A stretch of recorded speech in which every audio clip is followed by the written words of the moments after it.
Life it ain't that funky unless it's got that pop. Pop life, baby. It's Prince for y'all who don't know. What's up, baby? All right, let's get into this Q&A with T Electrik. Let's get into it. When did you get into the Second Amendment? When did I get into the Second Amendment? I would say about maybe like 3-4 years ago. Um, my channel started off as a gun channel. Well, actually, let me take it all the way back. I was making beats. I was a producer. I'm still a music producer.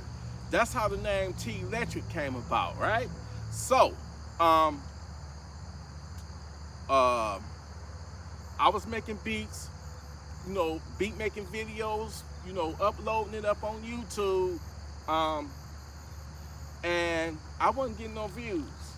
So I always have been into firearms, right? Into guns. Um, my first handgun I ever had was a 357 revolver, Smith and Wesson.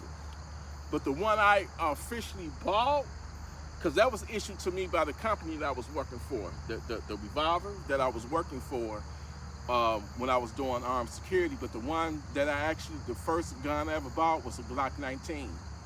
I did an unboxing video, and the views went from, like, when I was uploading my beat making videos, the views, like, I would upload a beat making video and I might get about, if I'm lucky, I might get about 7 or 8 people views, right? When I did the Glock 19 unboxing video, I had like 100 to 150. I said, whoa, wait a second, man. People like guns too, and this is what they into. So I just started buying them. And things went from the beat making to like just me doing, like, I got addicted. I became a gun freak, and I just started buying guns and uploading it, and it just went from there. But I come from a family, like my father, he always kept some type of gun in the house for protection, to protect his family. I come from a family of 8, all right? It was 8 of us and all, well, yeah. Let me include my other brother from my father's previous marriage. My bad, Bobby Ray. I love you too. You my brother too. So it was 9 of us. It was 9 of us and all. But he always kept a rifle, a shotgun, and a handgun, because he always believed in protecting his family. Even back then, in them days, I'm talking about the 70s, 80s, 90s, it was home invasions happening then. So, I get, what I have right now from my dad. I got to get my dad, that. All right, so what's your favorite gun? Oh, man, that's just like X and me. Well, I only got 1 kid, so I can't say that's just like X and me. Put it this way, my favorite cat, I love all my guns. I love all my guns. But it's some I can get rid of and some of them that I just can't. So I would say, as of right now, my favorite is Lorianne, the M92, Lorianne. That's my favorite one right now. And I like the Scorpion, the MPX. You can't really, I'm not just saying it because it's new, because it's not new. I had one before in the past, but Lorianne is my favorite. I know you named the gun Lorianne. Yeah, Lorianne. The M9, the Z-Pop M92, Lorianne. It's a good name. Where did the term Funky Town come from? Oh man, damn, man, these mosquitoes out here. The term Funky Town, a lot of people think that I got it from that song I Take You To. I ain't gonna even do it because I ain't trying to get flagged or whatever. Mm-hmm. No, I was just in one of my gun collection videos. I was just trying to be funny, and I don't know why I said send them to Funky Town. Send them funky savages to Funky Town. but it just came out. Like organically, it just came out and it stuck. Like next thing I know, I'll have people, Gunfreaknation members in the comments saying, yeah, send their stanky butts to Funky Town. So it just stuck. But I didn't get it from the song. It was just me being silly. Like send them to Funky Town because they stank. They funky. You know what I'm saying? That's how I meant it. All right. Let's switch gears a little bit. Who is your favorite music artist? Oh man, come on now. For those who y'all know, I've been a lifelong die-hard Prince fan all my life since I was maybe like, I ain't gonna say all my life, but since I was like 8 years old. My older brother Rob, rest in peace Rob, rest in peace brother, he introduced me to Prince's music, man. I remember like that was when we was over there at the old Freeland house, the first Freeland house, and we used to always play music in the basement. And I remember Rob coming down. He was like, "Hey, I gotta hip y'all to this new singer that's out, man. He's bad. He young and he play all of the instruments. He's a one-man band." And the first song I ever heard by Prince was "Soft and Wet." Dun, dun, dun, dun, soft and wet. Dun, dun, dun, dun, dun, soft and wet. That was my first song that I ever heard. But the crazy thing is, a lot of people jumped on Prince during the Purple Rain era. I was, 1999 came before Purple Rain. Controversy came before 1999. Dirty Mind came before Controversy. Then you had For You. You know what I'm saying? But the very first album that I bought by Prince was Around the World in a Day. That's the song, the album that came after Purple Rain. And that's because the Electrifying Mojo was cranking it out, pumping it out. I always have loved his more out there, what's the word? The arcane Ray out there in Oz. I didn't like the radio shit. I liked the more psychedelic side of him. You dig? And that's the first album I bought by him was a cassette at Kingsway, right off of Grand River. And it was Around the World in a Day. I said, "Mom, Dad, please give me the $7 so I can go and buy this album." And I was hooked ever since. Yeah. All right. Rest in peace, Prince. Who are some of the fellow YouTubers that inspired you? Repeat that. Who are some of the fellow YouTubers that has inspired you? Some of my favorite YouTubers that inspired my channel? Yes. Well, Johnny Snow helped me get into like the AKs. When I first encountered one of his videos, Johnny Snow was shooting a micro Draco through bulletproof glass at a gas station. And I'm like, damn, I gotta have that for these savages, these stanky savages, But yeah, Johnny Snow, Big L, back then his channel was just called Big L Guns or something like that. Big L Gun Fun. But that brother, he inspired me.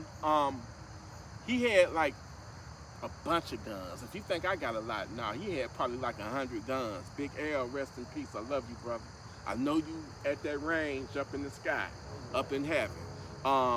He the one that inspired me to get that Maxim Defense PDX, and he was so cool.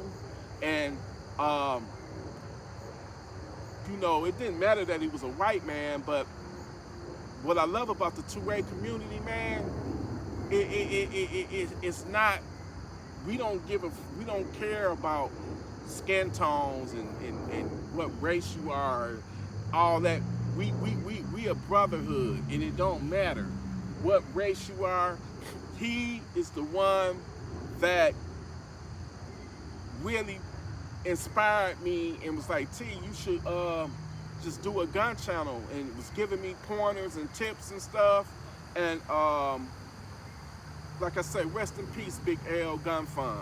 Another person is Big Guns and Pistols. He was doing a lot of stuff on home invasions and stuff, and I liked how he would be harsh with his language, and that rubbed off on me. Another one that I was inspired by is Brian Redman of the Relationship Rehab. I like how he was just straight to the point, giving, he don't give two fucks what you think about him. He gonna speak his mind. So I got that from him. Who else? What was damn, Scott too legit to crit or something like that. Rest in peace to you, Scott. You know I love you, brother. He didn't motivate me to start a channel, but he's one of the ones that I really dug his stuff, and he watched my content too. And you know, unfortunately, he passed away too, like 2-3 years ago in the house fire. So rest in peace, Scott. But yeah, it's a beautiful thing. It's a beautiful thing. So what made you get into the home invasion content? The life that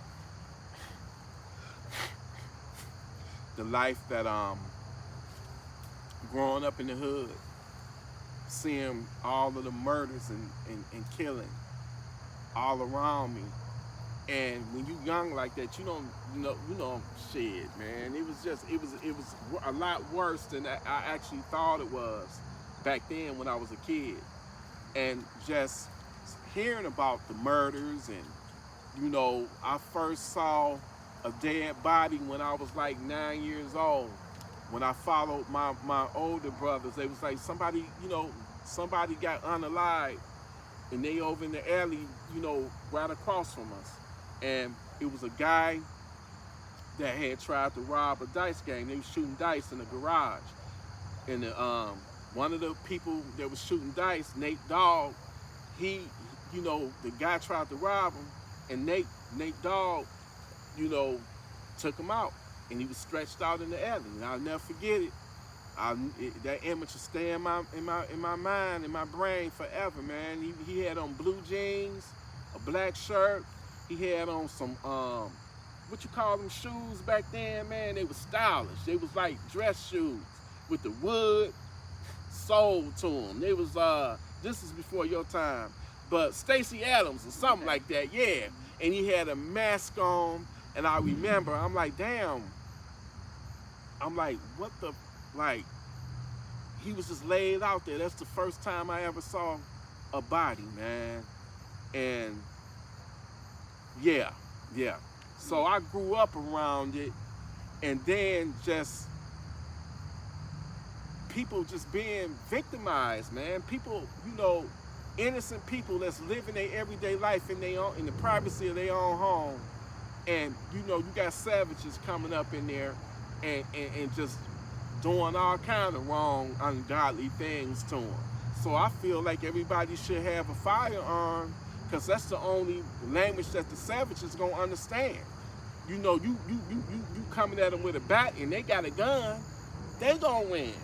You want to have something that's gonna, hey, because they don't want to get hit either. You know what I'm saying? So protect yourself. That's why I did the home invasions, because I care about people. I don't like seeing, you know, victims, man. People being victimized, man. I don't like seeing women being violated and disrespected on all levels. Okay. How important is training when owning a firearm? Very, very, very highly important, because if you ever be in a shit hit the fan situation in the middle of a home invasion, or any circumstance or situation where you gotta protect your life or protect a loved one, then you better know what the hell you doing. You better know how to operate that firearm, that gun. You know what I'm saying?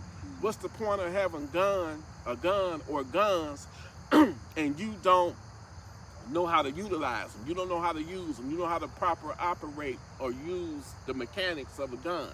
I think the key thing is anytime when you're a new gun owner, you need to hit that range up and practice shooting that gun. You need to know how to break that gun down, to clean it. You need to know that gun inside and out to where you are comfortable with that gun, to as if it's an extension of your body, because at the end of the day, a firearm is merely a tool that will protect your life. Like I always say, it's like when you get in your car, you put on your seatbelt, right? That doesn't necessarily mean you're going to get in an accident, but that seatbelt is there just in case. Same thing as a gun. You need to have that, and if you can get your concealed carry, get that too, because it ain't always the savages putting a home invasion on you. You may run across a savage out there in the world. You know, going to the store, going to the gas station, going to a restaurant, going to Walmart. It don't matter. You just never know when somebody will try to get the drop on you, and you need to be ready. And part of that readiness is learning and knowing your firearm. Okay. How did Gunfreaknation get started, and what does it represent? How did Gunfreaknation get started?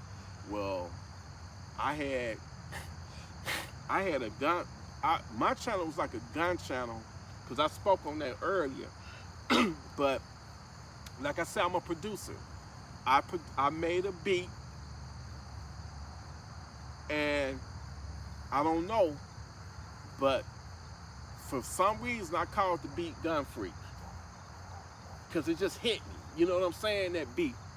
And I posed a challenge to you. I said, baby, I posed a challenge to my baby. I said, hey,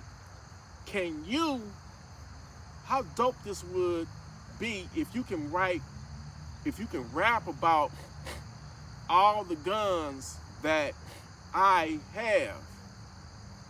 At that particular time, I might have had about 4 or 5 at that time, maybe more. And I was like, how dope would that be if you can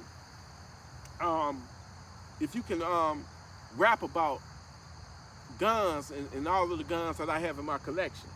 So I just started saying after we did that song, I just started saying, hey man, that is so dope, that's so fire.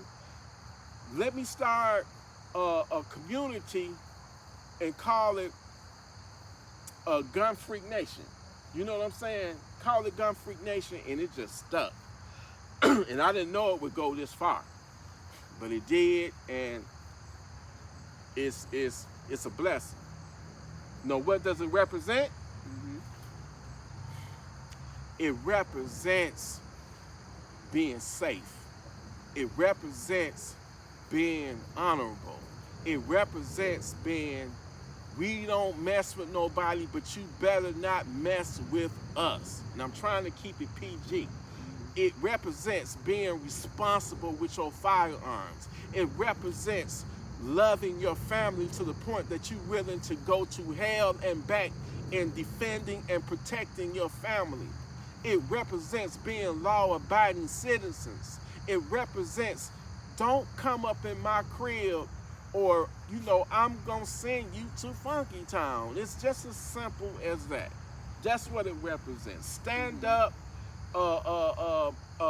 law-abiding citizens that we just, you know, we love the Second Amendment. We love having the right to protect our families with firearms. That's what it represents. Okay, it kind of goes along with my next question. I hear you use the term "stay savage ready." What does that mean to you? Hand me a swig of that water right there. It is water, right? Did one of these cats take a shit somewhere?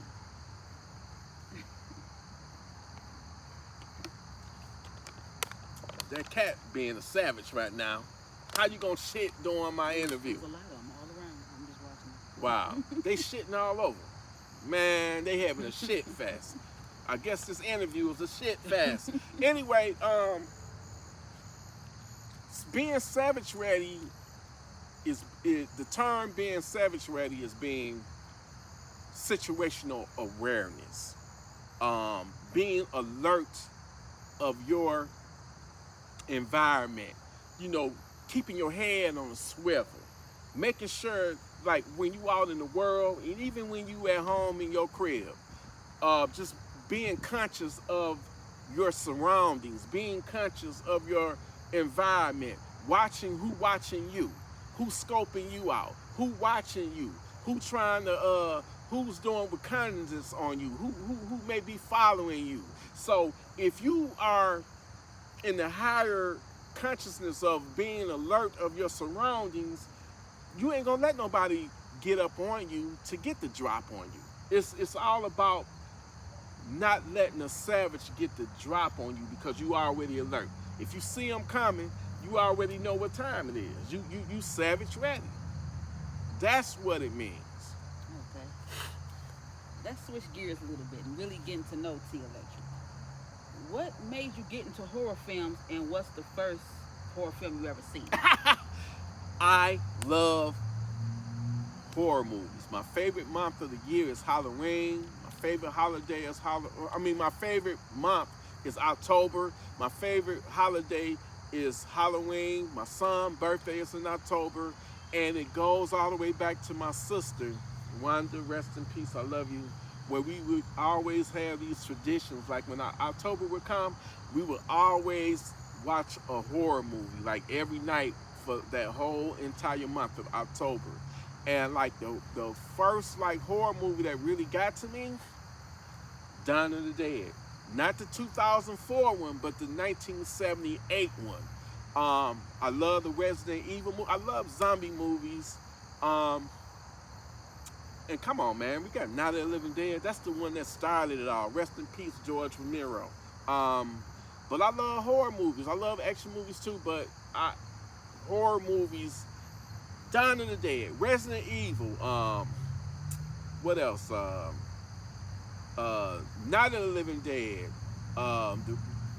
It's too many to name. I love them. Bones with Snoop Dogg. Man, it's like my younger brother Jerry. We be having a list of like 50 movies we gonna knock out for that whole month.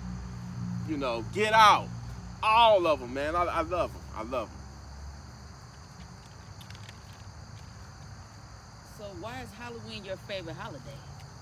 I just told you. I love, well, first and foremost, I really don't care so much for the winter or the summer. It's something about fall that I always have loved. Fall, it ain't hot. The leaves start to fall.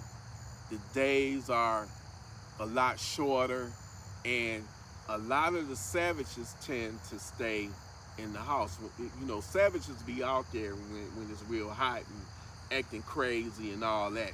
So fall ushers in the winter, and crime tends to go down a little bit. Don't nothing really stop a savage, but I just love that time of the year. You know what I'm saying? I just love that time of the year. I do.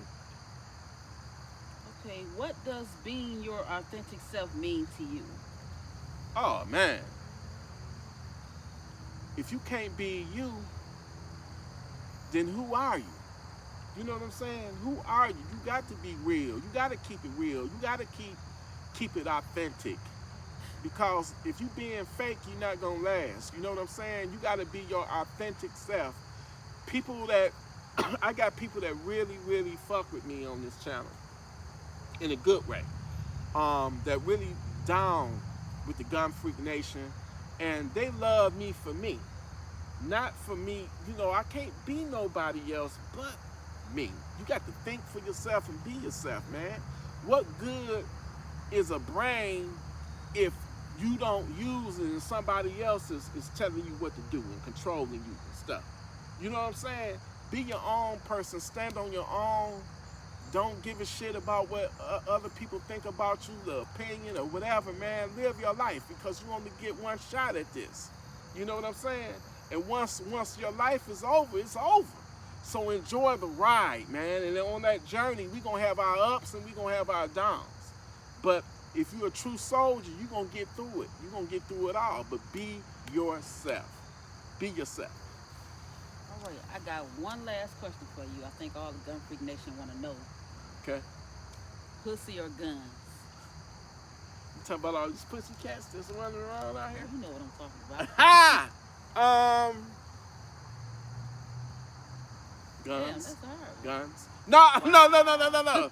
Of course we love the, we love the, yeah. Of course. What kind of question is that? Of course. Answer the question, Both sir. of them. All of the above.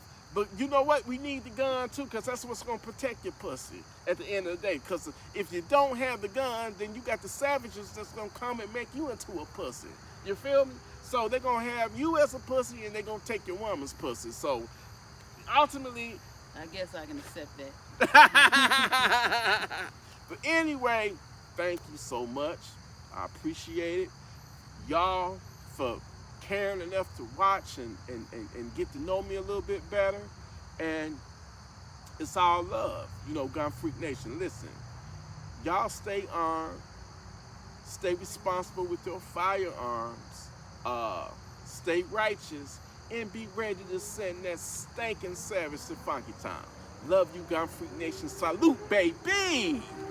Yeah, baby. Salute, baby. Yeah.